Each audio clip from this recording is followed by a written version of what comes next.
and welcome back to Yuri's Box. In this video, I'm going to talk about the Russell 2000 and credit spreads. Someone is lying.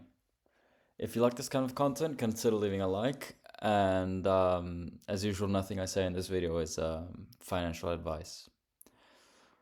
So, really, this isn't an original thought, and I really spoke about this in my yen carry trade video. And there are many more people that have done a better job at digging really deeply into the matter. I'm sure if you're on X, for example, you'll have seen people like Michael Gayed talk at nauseum about this topic, and I'll just get my best shot. So in this video, I'm going to use two charts mainly. So chart number one is the Russell 2000. I'm going to use it as a proxy for low cap companies that are looking for funding.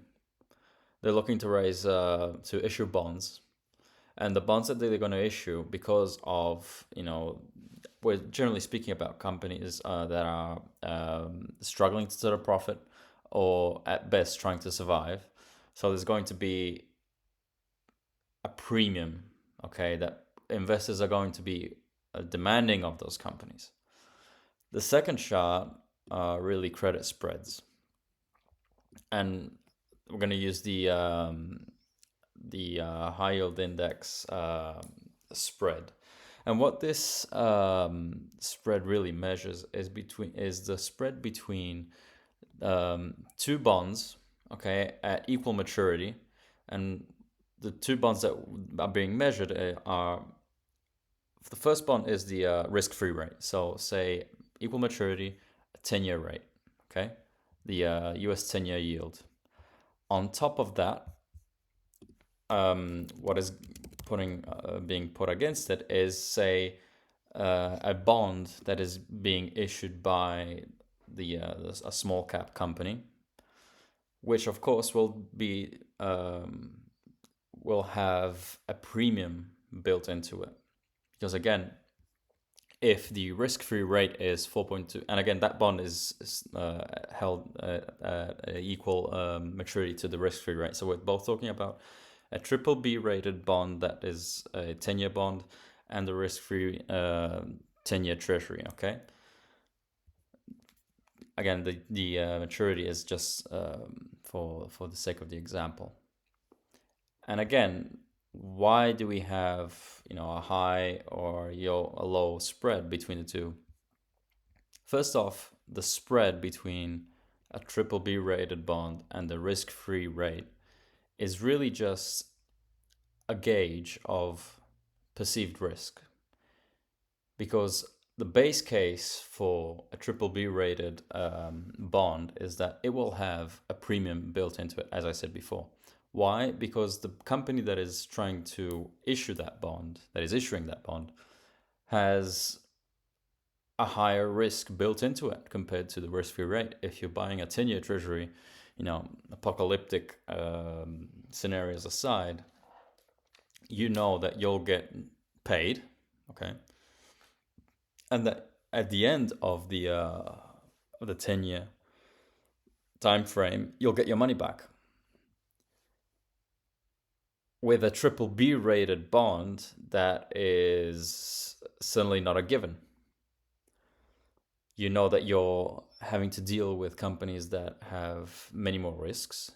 Again, as I said before, they're trying to turn a profit, they're trying to expand, they're trying at worst to survive.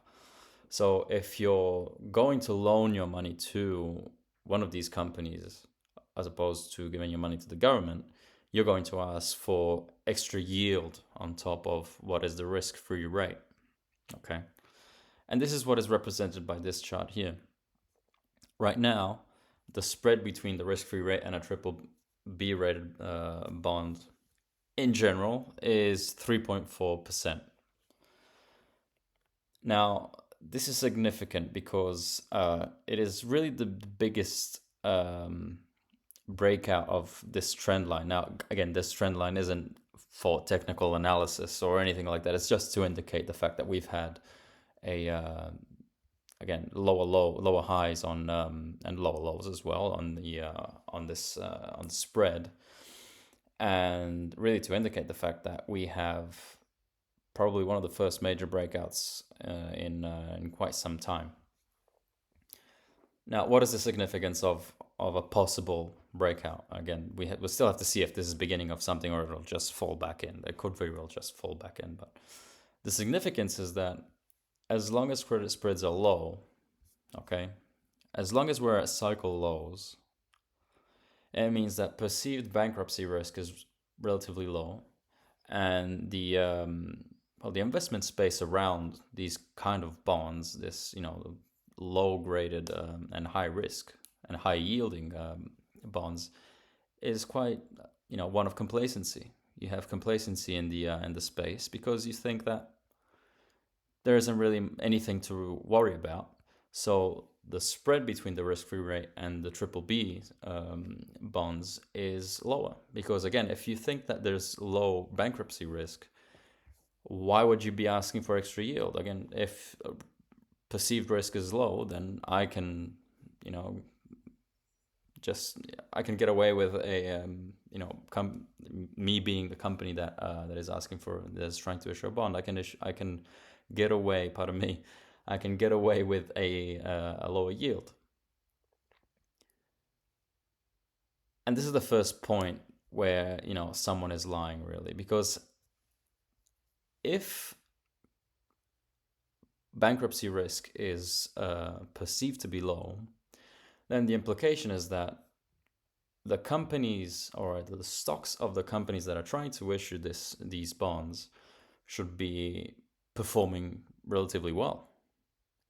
Because again, if we have credit spreads now, again, ignore this, this sudden pop that we've had in the last month.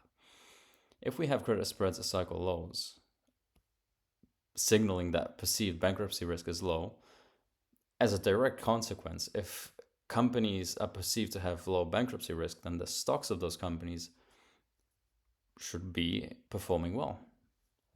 But that is not what we've seen with the Russell 2000 ever since their peak in 2021,